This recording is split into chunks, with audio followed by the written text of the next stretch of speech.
Last time we were talking about how cinema is the culmination of a series of inventions, and we looked at optical toys and how inventors and scientists, as well as artists, while researching persistence of vision, created devices that successfully animated still images. And while it wasn't actually the persistence of vision which caused these effects, these toys uncovered the critical scientific principles that were necessary for making animated film.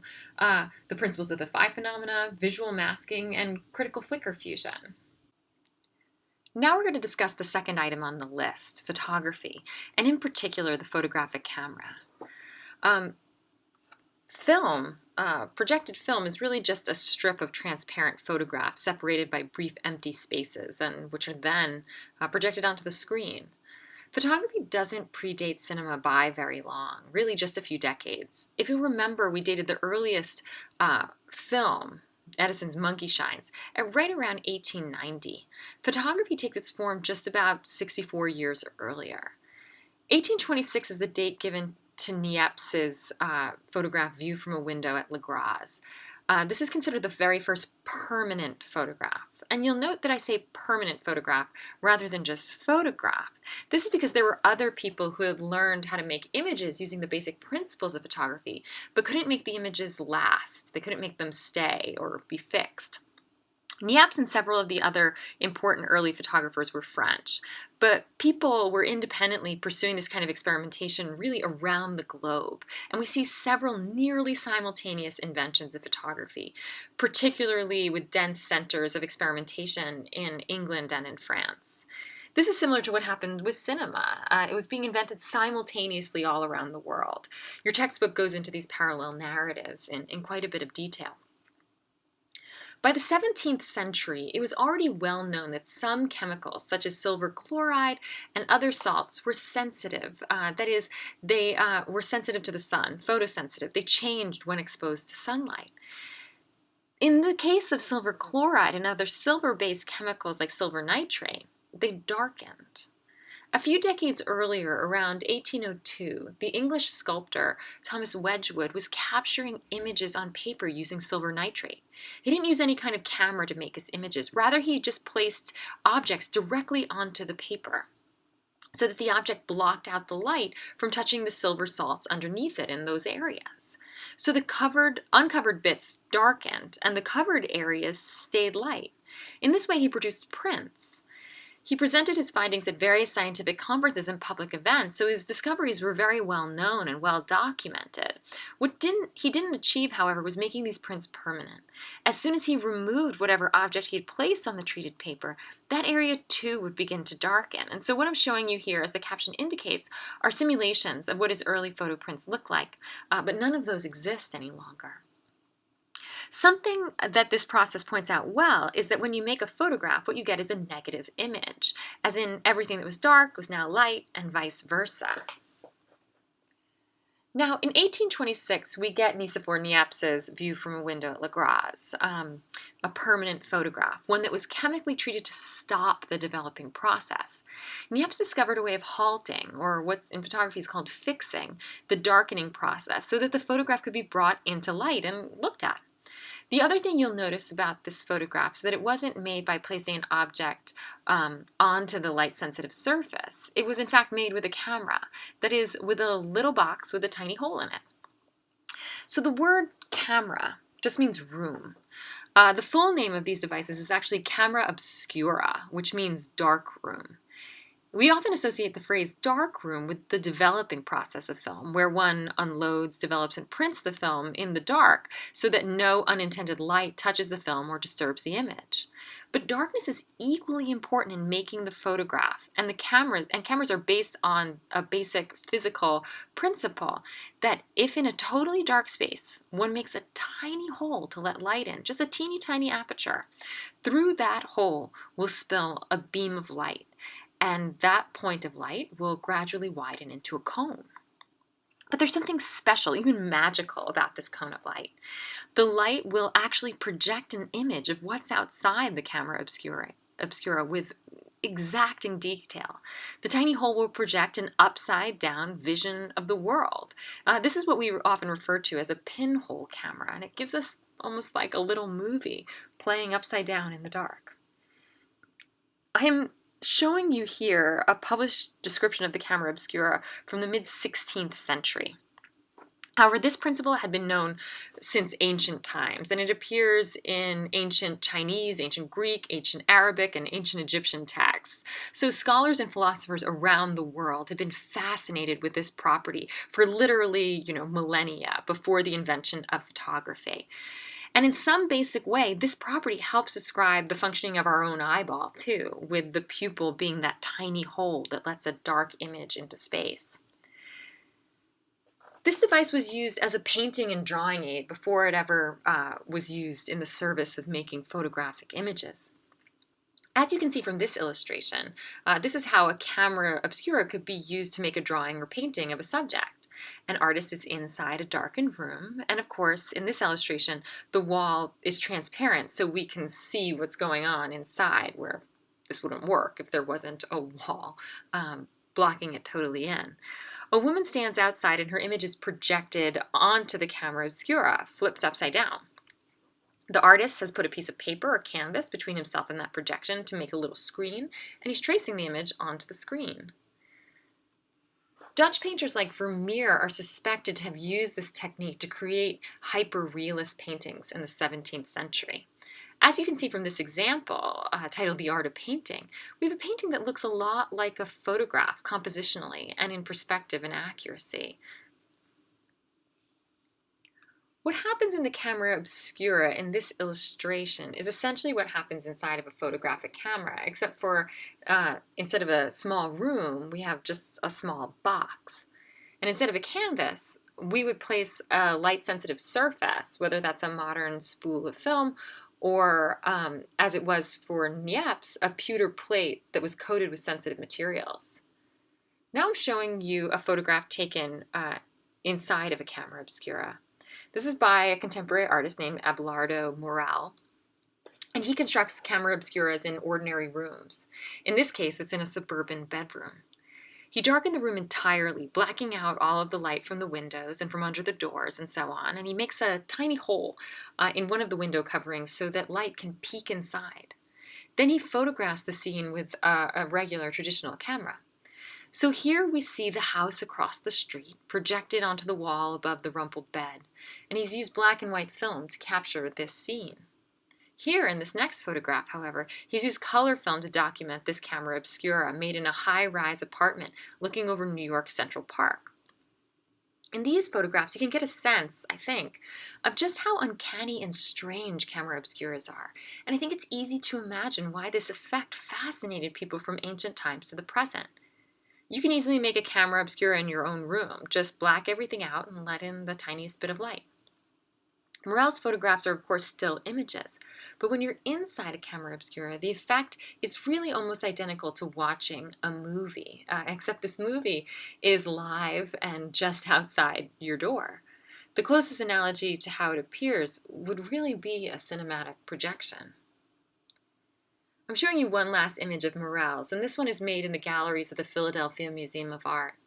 At the center of the frame is a surrealist cityscape by De Chirico, overlaid by a projected image of the neoclassical facade of the adjacent building outside, and a stepladder is leaning against the wall.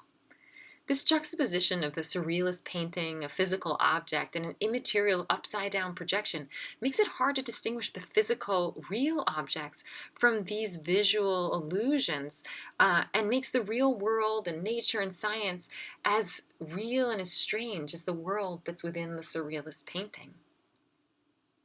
I'm returning to this image to point out a few very important details that will help us understand why it would be quite difficult to take early photography and turn it into film the way we were talking about last time, even in the animations that we saw in optical toys, or even something as crude as monkey shines. So, as the title tells us, this is a view from Niepce's window at Le Graz. So the title helps us see what's going on in the frame. It gives us some hints about what we're looking at. We see the slant of a roof in the middle of the image, sort of a light-colored, receding trapezoid right in the center.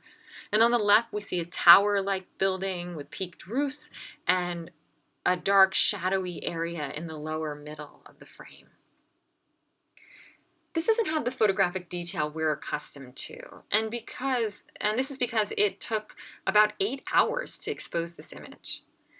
And it's actually easy to tell this because we can see most of a day pass in this image as the sunlight hits the interior wall of one tower and then the opposite wall of the opposite tower.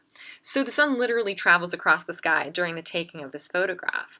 And this is why it is so indistinct and hard to read. The shadows change the buildings and seem to morph a bit, and the image itself doesn't conform to any scene we might actually see in the real world or see which is a world that we see instantaneously through our eye, right? We don't perceive things in 8-hour-long exposures.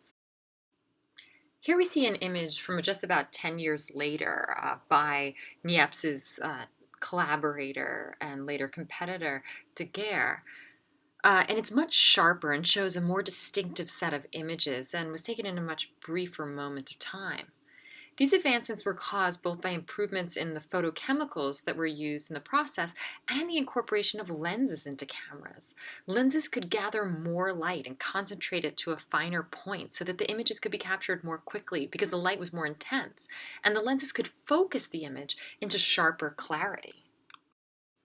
An important thing to know about this image and early photographs in general was that they were not made on transparent celluloid or film as we would know it. Transparent film is great because it allows you to make a negative and then to print that negative to make a positive. So we have a negative image in this case, and we'd project it onto a piece of sensitive photo paper, and light would travel through those areas which is blocked by the dark areas would be blocked by the dark areas and travel through the light areas. So you'd get an inverse of that negative, which would be a positive. And that's what's really great about it, right? You can make many, many prints of something. But that's not what's happening in this image or the others that I've shown you. As I already mentioned, Niepce's photograph was on metal. It was on pewter. It was an opaque surface. So it was a negative image on a piece of metal. What I've been showing to you and what's usually circulated as this photograph is an image that was a modern era photograph that's been manipulated to kind of bring out the image. What I'm showing you here is the actual object. It's a plate. As you can see, it's a metal plate and metal reflects some light. So to look at this photograph, as well as the others made on metal, one would have to tip the plate back and forth in the light to glimpse the image. It was kind of like looking at an etched plate rather than what we think of as a typical paper photograph. Other photographers, like the Englishman Henry Fox Talbot, who you're reading an essay by for this week, developed a way of making paper negatives that could then be exposed a second time to make paper prints.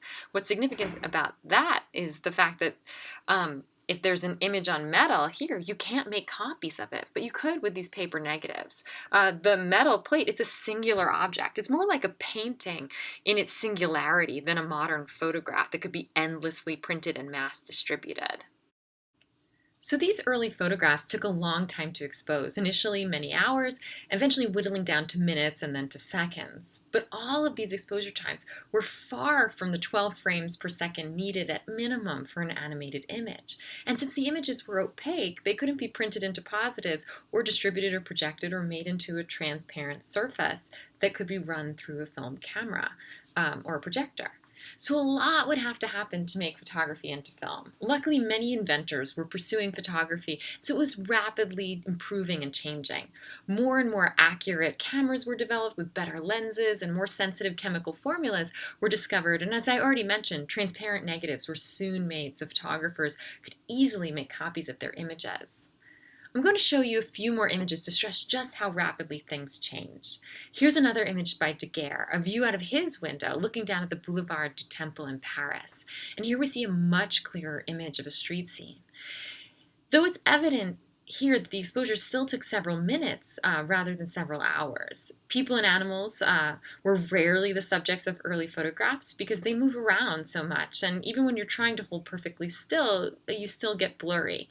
In this photograph, we actually have an image of a person. You can see the figure of a man standing near the lower left corner. He has one leg raised up on a stool, and he appears to be the only person on the street. Now, this seems a little odd. We have a bright moment in the day, right? It's midday to get this kind of photograph or this kind of light. So the photograph wasn't super early in the morning or anything like that, but no one is out. There are no carriages in the street, no pedestrians on the sidewalk, and so on. This is because everything but this man and the buildings and the trees was moving too quickly to be captured in this scene. There aren't even clouds in the sky. In this photo and other early photographs, there weren't clouds because they moved too quickly too. They would blur away.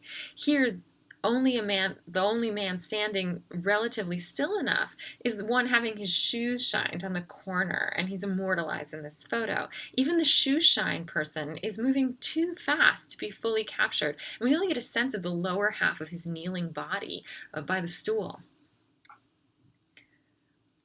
Early photographs like the daguerreotype were really a revolution, not just a technological one, but an epistemological and perceptual revolution. They changed the way we knew things. Regardless of how blurry or partial these early images look to us today, they were incredible documents. And it is with these documents that we get the first idea of a form that we'll come to call documentary later.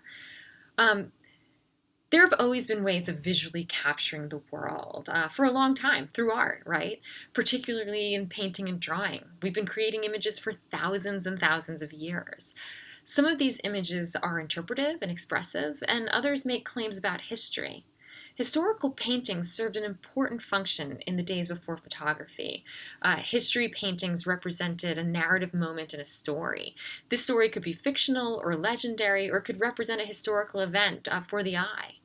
In the 19th century, even just around the time of the invention of photography, historical painting was an important genre for capturing and preserving historically important events. We could look at paintings by Goya, Géricault, or Delacroix to see how 19th century painters in a great variety of style were using painting to transmit history. Here we see Goya's depiction of Spanish soldiers resisting Napoleon at the invasion of 1808. It was painted 6 years later, or Theodore Géricault's gruesome representation of the events that befell shipwrecked sailors on the Medusa in 1816. All but 15 of the 147 sailors died, and those who did survive resorted to cannibalism. It was a scandalous news story, and in 1818, just a few years later, 2 years later, Géricault gave images to this story. Looking to your two readings for this week, Edgar Allan Poe's essay, The Daguerreotype, and Henry Fox Talbot's introduction to his book, The Pencil of Nature, we get a sense of what the contemporary reactions to this new technology were. Talbot, like Niepce and Daguerre, was an early photographic inventor. He developed his own process and published an early book of photographic reproductions. The title of the book, The Pencil of Nature, gives us a sense of what he will argue in this brief text. Though invented by humans, he describes the photographic process as totally otherworldly. It's as if nature or God's doing the work here. He writes, "It may suffice then to say that the plates of this work have been obtained by the mere action of light on sensitive paper. They have been formed or depicted by optical and chemical means alone, and without the aid of anyone acquainted with the art of drawing. It is needless, therefore, to say that they differ in all respects and as widely as possible in their origin from the plates of the ordinary kind, which owe their existence to the united skill of the artist and the engraver."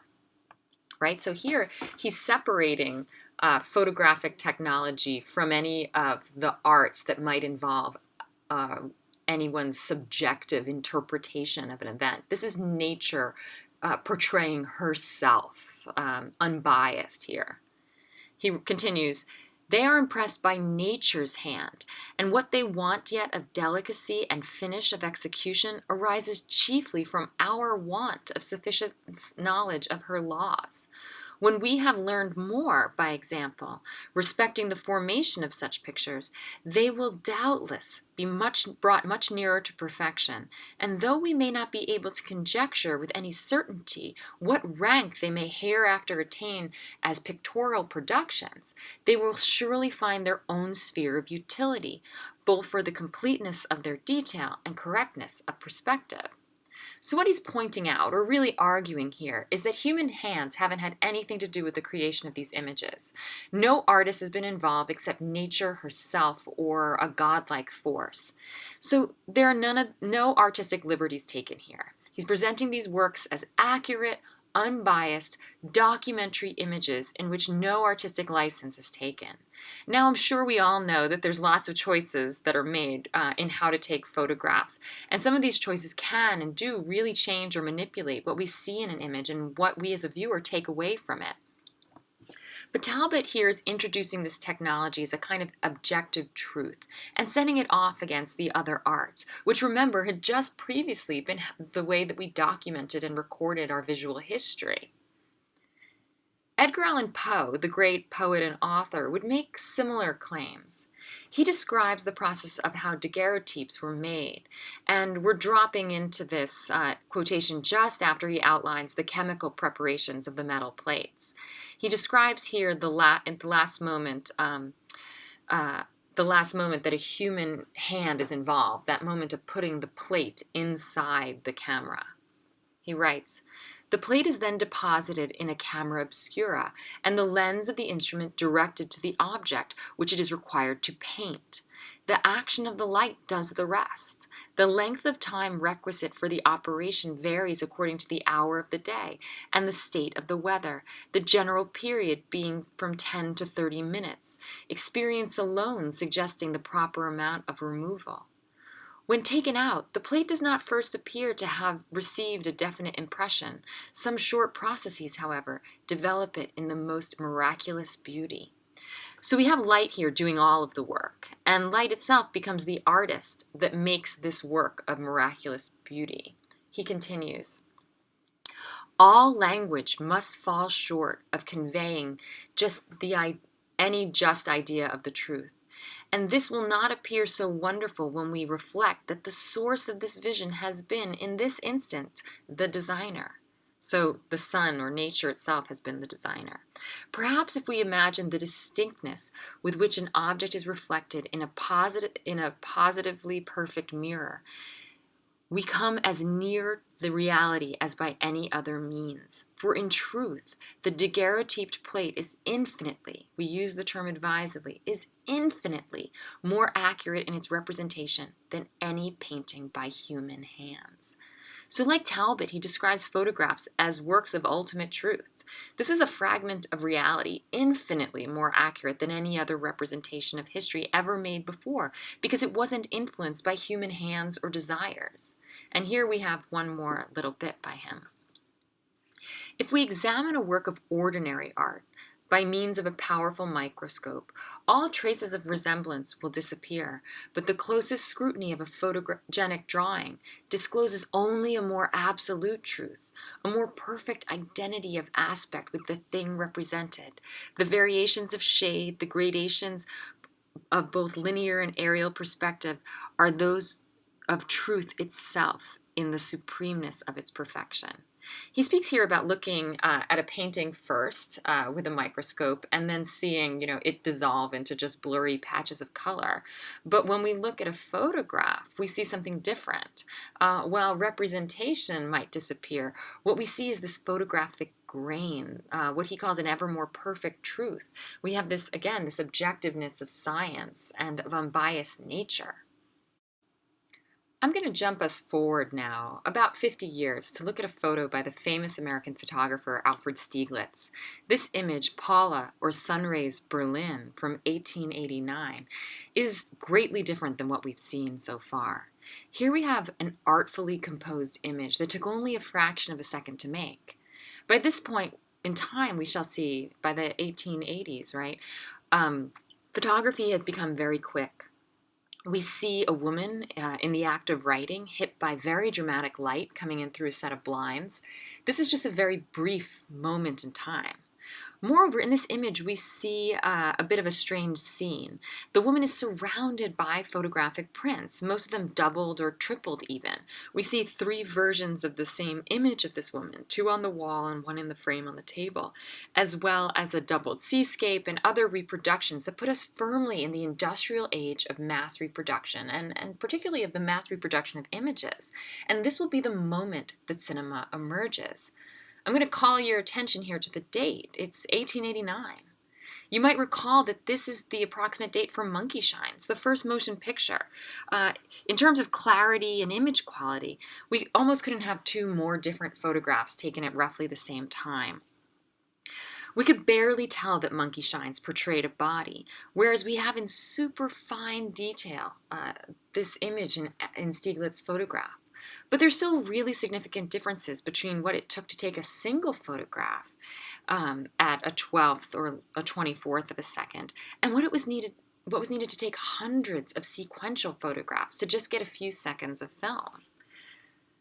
We would need fast shutters within the cameras that could open and close at quick rates to get 24 or 12 openings and closings per second. And the film inside the camera would have to automatically advance with the opening and closing of the shutter. And the unexposed film, would have to be lined up perfectly behind that lens aperture. To do this, long, flexible reels of film that could be tightly coiled and packed inside film cameras would be needed. So there'd be enough film in there ready to advance and expose to get those hundreds of shots that you needed. And you would need projectors as well. In the next set of lectures, we'll be discussing these technological advancements. Crucially, Edison learned about two photographers, one an American and one a Frenchman, who were developing these crucial elements that would turn photography into cinema.